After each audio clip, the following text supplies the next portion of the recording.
वो तो कह रही थी कि अगर इतनी काली है तो मुझे अपने चेहरे पर काला पेंट करना पड़ेगा। मैं तो बाल बाल बच गई। मेरी मम्मी ने भी साफ मना कर दिया, यही बोल रही थी कि अच्छा किया जो मैंने भी मना कर दिया। तुम्हें पता है हमारी क्लास में आधे से ज्यादा बच्चे तो आज छुट्टी पर हैं, वो भी इसी डर से कहीं उन्हें दीक्षित मैम स्वाति मैम का रोल ना दे दे। चुप चुप चुई चुप, स्वाति मैम आ रही हैं। तभी स्वाति क्लास में आ जाती है, पर कोई भी बच्चा उसे हैप्पी टीचर्स डे नहीं बोलता, इसलिए स्वाति खुद ही बच्चों को टीचर्स डे की बधाई देती है। हैप्पी टीचर्स डे बच्चों, आज सबने बहुत अच्छा फंक्शन किया। आज पढ़ाई तो होगी नहीं, थोड़ी देर में छुट्टी हो जाएगी। अच्छा बच्चों, कल सब बच्चे पिकनिक के पैसे ले आना। जो बच्चे जाना चाहता है वो कल मुझे पैसे जमा करवा देना।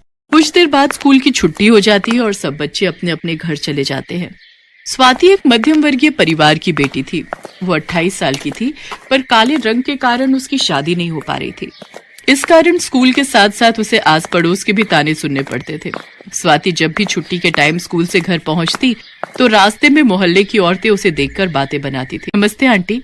नमस्ते बेटा, कैसी हो?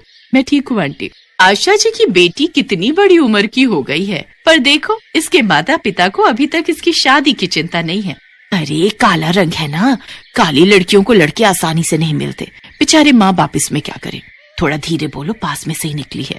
स्वाति उन औरतों की बातें सुन लेती है, पर वो क्या करे, किस किस को जवाब दे, इसलिए वो चुपचाप घर के अंदर चली जाती है। स्वाति आ गई बेटा, आज मैंने तेरी पसंद के राजमा चावल बनाए हैं, तू हाथ मुंह धो ले, मैं खाना लगाती हूँ। मम्मी वो आज बच्चों ने ट्यूशन जल्दी आना है, एग्जाम है, तो आप मुझे थाली लगा दो, मैं कमरे में ही खा लूंगी। क्या हुआ स्वाति बेटा, तू तो मेरे बिना कभी भी दोपहर का खाना नहीं खाती है। तेरी आंखों के आंसू मुझे साफ दिखाई दे रहे हैं, इधर आ। स्वाति अपनी माँ से लिपट जाती है और रोने लगती है और सारी बात बताती है। स्वाति तू तो मेरी हिम्मत वाली बच्ची है ना, तू इन बातों का बुरा मत माना कर। भगवान जब हमें धरती पर भेजते हैं तो हमारे लिए कुछ अच्छा ही सोच कर भेजते हैं। स्वाति की मम्मी उसे समझा तो देती है, पर कहीं न कहीं स्वाति का मन दुखी था। कुछ दिन बाद स्कूल के बच्चे पिकनिक पर जाते हैं। अपनी अपनी क्लास के साथ हर टीचर की ड्यूटी थी। स्वाति की क्लास के बच्चे स्वाति को पसंद नहीं करते थे, इस कारण उसका कहना भी नहीं मानते थे। आप सब बच्चे ध्यान रखना, वो स्विमिंग पूल बड़ों के लिए है, आप इस छोटे स्विमिंग पूल में ही खेलना। चारू अब क्या करे, स्वाति मैम ने तो बड़े वाले स्विमिंग पूल में जाने से ही मना कर दिया, और इस छोटे वाले में तो कितना कम पानी है। छोड़ न यार, ये काली मैम तो ऐसी ही बोलती रहती है। तू जानती है ना मैं बहुत अच्छी स्विमर हूँ, अगर तू डूबने लगेगी तो मैं तुझे संभाल लूंगी। वैसे तुझे कुछ नहीं होगा, बड़े वाले स्विमिंग पूल में भी इतना पानी नहीं है। चारू और जूही स्वाति की बात को अनसुना कर देती हैं और बड़े वाले स्विमिंग पूल में तैरने चली जाती हैं। सब बच्चे और टीचर्स का ध्यान छोटे स्विमिंग पूल की तरफ था, तो बड़े स्विमिंग पूल की तरफ कोई ध्यान ही नहीं देता। चारू पहले तू क्यों नहीं जा रही? अरे मैं तो जाती रहूंगी, पहले तू जा फिर मैं आती हूँ। जूही को ज्यादा तैरना नहीं आता था, वो पानी में डूबने लगती है। चारू मुझे बचा, पानी बहुत गहरा है। तू बोल रही थी मुझे बचा लेगी चारू, चारू मुझे बचा। नहीं जूही, मुझे डर लग रहा है, मैं सोच रही थी पानी गहरा नहीं है, पर इसका पानी तो बहुत गहरा है। मैं स्विमिंग पूल में नहीं आऊंगी, मुझसे ज्यादा तैरना नहीं आता, मैं तो झूठ बोल रही थी। तभी टीचर्स की नजर जूही पर जाती है और सब चिल्लाने लगते हैं। वहाँ पर किसी को भी स्विमिंग नहीं आती थी। अरे कोई जूही को बचाओ, यहाँ पर तैरना किसको आता है? यहाँ कोई गार्ड क्यों नहीं दिखाई दे रहा? मैम मुझे भी तैरना नहीं आता है और स्विमिंग वाले सर आज छुट्टी पर हैं। सब लोग अभी बात कर ही रहे थे कि अचानक किसी के स्विमिंग पूल में कूदने की आवाज आती है। वो कोई और नहीं बल्कि स्वाति थी। स्वाति तैरना जानती थी, आज उसके कारण जूही की जान बच गई थी। सब टीचर्स और बच्चे स्वाति की बहुत तारीफ करते हैं। स्वाति आज तुम्हारी वजह से हमारे स्कूल की इज्जत बच गई, अगर जूही को कुछ हो जाता तो हम अपने आप को कभी माफ नहीं करते। स्वाति तुम हमारे स्कूल की बेस्ट टीचर हो, मुझे तुम पर गर्व है कि तुम हमारे स्कूल के बेहतरीन स्टाफ का हिस्सा हो। स्वाति मैम सचमुच कितनी अच्छी है ना, आज उन्होंने जूही को बचा लिया, वरना किसी भी टीचर को स्विमिंग नहीं आती थी। Swati ma'am thank you so much, आपने मेरी जान बचाई। इसमें थैंक यू की कोई बात नहीं है जूही बेटा, मैं तुम सब बच्चों से बहुत प्यार करती हूँ, तुम सब बच्चे तो मेरी जान हो। स्वाति का इतना मिलनसार स्वभाव देखकर सब बच्चे बहुत खुश होते हैं और उसे बहुत प्यार करते हैं। उस दिन से स्वाति को सबने उसके रंग के लिए अपमानित करना बंद कर दिया। कुछ दिन बाद स्वाति के लिए बहुत ही अच्छे घर का रिश्ता भी मिल गया, पर स्वाति ने शादी के बाद भी अपना स्कूल जाना नहीं छोड़ा, क्योंकि वहाँ के टीचर्स और बच्चे सब स्वाति से बहुत प्यार करने लगे थे। इसलिए स्वाति ने शादी के बाद भी नौकरी करना जारी रखा। कहते हैं जब इंसान स्वयं अच्छा होता है तो ईश्वर भी उसके साथ हमेशा अच्छा ही करते हैं। अगले टीचर्स डे पर स्वाति देखती है कि जूही भले ही अब अगली क्लास में चली गई है, पर उसने अपनी पुरानी इंग्लिश टीचर स्वाति का ही रोल निभाया है और वो बिल्कुल स्वाति की तरह तैयार होकर आई है।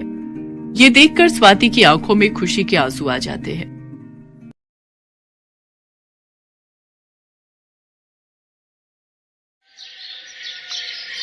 पलक काले रंग वाली लड़की थी, जिस वजह से उसके स्कूल में हर कोई उसके काले रंग को लेकर उसे चिढ़ाता था, खासकर उसकी अपनी क्लास के टीचर और बच्चे। पलक, तुम लाइन में सबसे पीछे खड़ी हो जाओ, और टीना सांची, तुम कुछ सुंदर लड़कियां आगे आ जाओ। प्रिंसिपल मैम का ऑर्डर है, हमारे स्कूल के बेस्ट बच्चों का फोटो स्कूल मैगजीन में छपेगा, इसलिए मैं चाहती हूँ मेरी क्लास के बच्चों का फोटो ही मैगजीन में छपे। पर मैम, ये पलक तो बहुत काली है, पूरी फोटो इसी से खराब हो रही है। मैम, ऐसा नहीं हो सकता, हम इस पलक को इस फोटो में से हटा दें। नहीं बच्चों, अगर ऐसा हो सकता तो ये काम सबसे पहले मैं ही कर देती। मैं खुद नहीं चाहती ये काली स्टूडेंट मेरी क्लास में भी रहे। मैम, मैं पानी पीने जाऊं? हाँ जाओ, मेरे सिर पर खड़ी मत रहो, और हो सके तो थोड़ा पानी से मुंह धोकर भी आ जाना, शायद तुम्हारा काला रंग चेहरे से उतर जाए और फोटो थोड़ी अच्छी आ जाए। टीचर की और बच्चों की बातों को सुनकर पलक रोती हुई वॉशरूम की तरफ चली जाती है और वहां जाकर फूट फूट कर रोने लगती है। पलक के माता पिता दोनों नौकरी करते थे और बड़ी मेहनत से पैसे कमाकर उन्होंने पलक का अंग्रेजी मीडियम में एडमिशन करवाया था। इसलिए पलक अपने माता पिता से कभी भी अपना दुख नहीं कहती थी। पलक को दौड़ने का बहुत शौक था। वो रोजाना सुबह स्कूल जाने से पहले दौड़ने का अभ्यास करती थी, पर वो जब भी अपनी टीचर से स्कूल में दौड़ प्रतियोगिता में भाग लेने के लिए कहती थी तो उसकी टीचर उसे साफ मना कर देती थी और बच्चे उस पर हंस देते थे। तू दौड़ेगी? अपनी शक्ल देखी है कभी शीशे में? मैम तुझे कभी भी दौड़ प्रतियोगिता में नहीं लेंगी। आज तक हमेशा से टीना ही विनर रही है और आगे भी रहेगी। इतनी देर में क्लास टीचर भी आ जाती हैं। बच्चों, हमारे स्कूल को बहुत ही बड़े लेवल पर दौड़ प्रतियोगिता के लिए भेजा जा रहा है। टीना, मैंने तुम्हारा नाम प्रिंसिपल मैम को दे दिया है। ओके मैम, मैं आज से ही प्रैक्टिस शुरू कर देती हूँ। मैम, मैं भी दौड़ प्रतियोगिता में भाग लेना चाहती हूँ। नहीं पलक, मैं तुम्हें इस प्रतियोगिता में नहीं ले सकती। तुम देखने में बिल्कुल भी सुंदर नहीं हो, और अगर मैंने तुम्हें इस प्रतियोगिता में ले लिया और तुम हार गई तो प्रिंसिपल मैम मुझ पर गुस्सा होंगी। पलक रोती हुई घर आती है, पर जैसे ही वो अपनी माँ को सामने देखती है, अपने आंसू पोंछ लेती है और खाना खाने बैठ जाती है। पर उसका मन उदास था, इसलिए पलक अगले दिन स्कूल की छुट्टी ले लेती है। उसे पता था कि वो स्कूल जाएगी तो और बच्चों को प्रतियोगिता में जाता देख उसका मन दुखेगा। अरे पलक बिटिया, आज तू स्कूल नहीं जा रही? नहीं माँ, आज बस थोड़ा सिर में दर्द है, इसलिए घर पर आराम करूंगी। कोई बात नहीं पलक बिटिया, तू तो रोजाना ही स्कूल जाती है, आज छुट्टी कर ले और आराम करना। एक काम करो, आज तुम चले जाओ, मैं पलक के पास ही रुक जाती हूँ। उसे किसी चीज की जरूरत होगी तो बना दूंगी। ठीक है, फिर मैं अकेला ही काम पर चला जाता हूँ। पलक की माँ उसके पास ही घर पर रुक जाती है। पलक सो रही थी और उसकी माँ काम कर रही थी। इतनी देर में दरवाजे पर कोई आता है। जी, मेरा नाम रामलाल है, मैं पलक बिटिया के स्कूल का चपरासी हूँ। मुझे वहाँ की प्रिंसिपल मैम ने भेजा है। उन्होंने तुरंत ही पलक को स्कूल बुलाया है। वो किसी दौड़ प्रतियोगिता में जाना है, शायद यही बात हो रही थी। पलक को, पर उसकी तो अभी तबीयत। रामलाल भैया, आप मैम को बोल दो मैं अभी तैयार होकर स्कूल पहुंचती हूँ। दौड़ प्रतियोगिता का नाम सुनकर मानो पलक के दिमाग में कौन सी फुर्ती आ गई कि वो जल्दी से तैयार होकर स्कूल पहुंच गई। अच्छा, तो तुम पलक हो बेटा, हमें तुम्हारी बहुत जरूरत है और इस स्कूल को भी। टीना जो तुम्हारी क्लास की है वो इस प्रतियोगिता में भाग नहीं ले सकती। उसके पैर में चोट आ गई है, इसलिए डॉक्टर ने उसे दौड़ने के लिए मना किया है। हम चाहते हैं कि तुम अपने स्कूल के लिए इस प्रतियोगिता में हिस्सा लो और जीत कर ही लौटो। मैम, मैं आपसे वादा करती हूँ, मैं इस प्रतियोगिता में जीत कर ही लौटूंगी। पलक, मुझे माफ कर दो बेटा, मैंने एक टीचर होकर भी तुम्हारे साथ कितना गलत व्यवहार किया। पर आज जब हमारी क्लास की और स्कूल की इज्जत का सवाल है तो हमें तुमसे बेहतर दौड़ प्रतियोगिता के लिए कोई बच्चा नजर ही नहीं आया।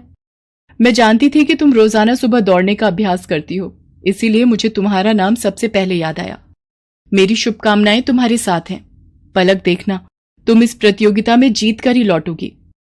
Thank you ma'am, thank you so much. मैं आपसे वादा करती हूँ मैं इस प्रतियोगिता में जरूर जीतूंगी।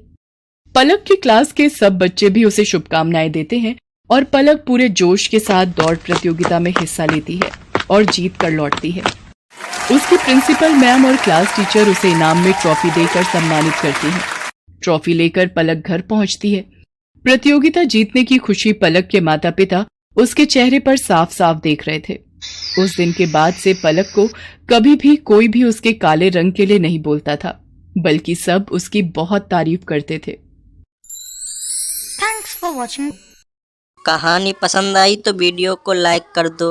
अगर हमारे चैनल पे आप नए हो तो चैनल को सब्सक्राइब कर दो। मिलते हैं आपको नई कहानी में, तब तक के लिए बाय बाय।